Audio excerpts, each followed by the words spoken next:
being able to speak to people as a human and, encourage them to leave site or whatever it is that you need to do. I hope that that's around for a lot longer. Yeah, again, there's an awful lot going on, and I think anyone who's been around for more than 5 minutes can see that technology's really accelerating. As I've said before, we have an integration of technology with our people services in that they have hardware that allows them to record everything that they do in real time, and that information is provided live to the customer. But on top of that, their CCTV, for instance, has come a long way, and actually relatively cost effectively, people can now have their CCTV externally monitored.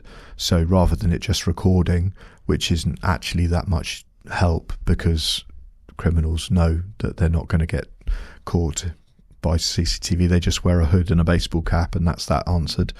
So rather than just having CCTV that just records, nowadays CCTV can be used to monitor. So that means that it can tell when a person, as opposed to an animal, is walking across using analytics.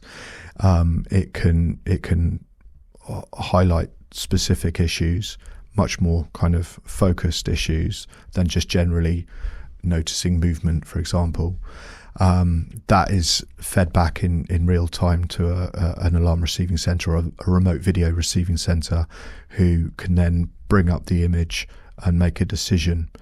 So that's been around for a little while. What's really interesting now is how AI is being used, because what's actually happening now is AI is learning constantly about what images were written off as being a false alarm and what images were seen as being live, and it is learning at such an incredibly fast rate that AI can now, I mean, I think they say 93% of false activations can be instantly dismissed by an AI, as opposed to a person having to do that. And that's fantastic for alarm receiving centres, because they are able to be more efficient and are less likely to make mistakes. But it's fantastic for the end user as well, because it speeds up the process.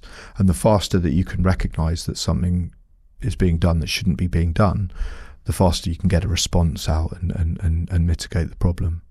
And on top of that, you've got two-way audio on CCTV often these days. So the officer in the control room, or the operator in the control room, can speak to the people they can see. So they could, if there's a group of young people, for example, breaking into a site and causing havoc, which happens a lot, they can now say to them, "You're being monitored, the police have been called," and quite often that's enough to send them on their way.